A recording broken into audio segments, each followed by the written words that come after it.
parole est en effet à Monsieur Loïc Hervé, rapporteur pour le Sénat de la commission mixte paritaire, également pour 5 minutes. Madame la présidente, monsieur le ministre, monsieur le président de la commission des lois, madame le corapporteur, mes chers collègues. En séance publique, Catherine Di Folco et moi-même, rapporteurs du texte pour le Sénat, avions affirmé avec constance notre volonté de parvenir à un accord avec l'Assemblée nationale sur ce projet de loi. C'est aujourd'hui chose faite et nous nous félicitons de cet accord en commission mixte paritaire obtenu dans des délais tout aussi contraints que pour l'examen du texte lui-même. Il témoigne de la qualité des discussions entre nos deux assemblées et exprime la vitalité de notre bicamérisme.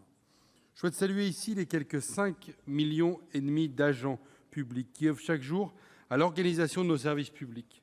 À défaut de transformation en profondeur, il était à mon sens important d'apporter des améliorations autant significatives qu'attendues, aussi bien par les agents que par les employeurs publics.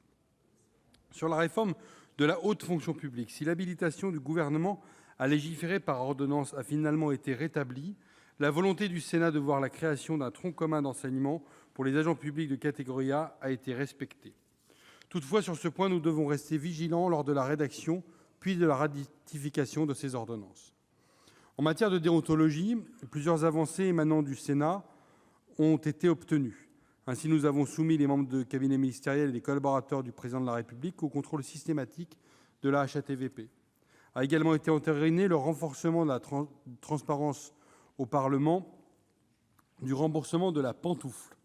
Je salue la sagesse de la commission mixte paritaire d'avoir choisi de maintenir cette contribution majeure du Sénat. En contrepartie, nous avons accepté notamment la nomination par le Gouvernement de 2 personnalités qualifiées au sein de la Haute Autorité de transparence pour la vie publique et la réduction du périmètre de contrôle systématique par cette dernière des cas de rétropantouflage. Par ailleurs, un point d'équilibre a été recherché autour du financement de l'apprentissage. Il se traduit par une contribution du CNFPT à hauteur de 50% du montant annuel. Je regrette néanmoins, monsieur le ministre, le manque d'ambition du Gouvernement sur cette politique pourtant plébiscitée par les territoires et je réitère mes craintes quant à son efficacité en l'état actuel. Notre vigilance devra maintenant s'exercer dans le cadre de nos fonctions de contrôle. J'achèverai mon propos par les mesures d'accompagnement des agents publics en situation de handicap. Elles reposent essentiellement sur les travaux issus du rapport d'information intitulé « Donner un nouveau souffle à la politique du handicap dans la fonction publique », œuvre de Catherine Di Folco et de Didier Marie. Il s'agit notamment de la généralisation des référents handicap et la possibilité de la titularisation directe des apprentis handicapés, la modernisation du Fonds pour l'insertion des personnes handicapées dans la fonction publique et la consultation des associations représentant les personnes handicapées. En revanche, à mon grand regret, le principe d'un bonus-malus appliqué aux contributions des employeurs pour le Fonds pour l'insertion des personnes handicapées dans la fonction publique a été abandonné. Je compte cependant sur l'ouverture d'un dialogue fructueux avec le Gouvernement pour avancer sur cette réforme en donnant aux parlementaires un accès aux bases de données de ce fonds. Vous savez que la commission des lois du Sénat, monsieur le ministre, est particulièrement vigilante sur ce point et monsieur le président de la commission l'a à maintes fois rappelé. Enfin, la CMP a préservé les apports substantiels du Sénat portant sur les droits et obligations des agents de la fonction publique. Le texte de compromis prévoit ainsi un meilleur encadrement du droit de grève dans la fonction publique territoriale pour éviter les grèves perlées et lever les freins à cette continuité des missions de service public.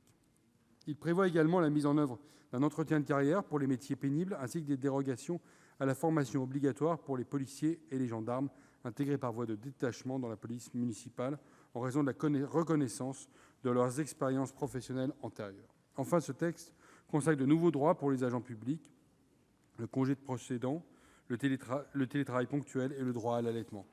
Voici les principales dispositions sur lesquelles je souhaitais faire un focus et qui sont le fruit d'une concertation avec les représentants des élus et des agents publics. Je vous remercie.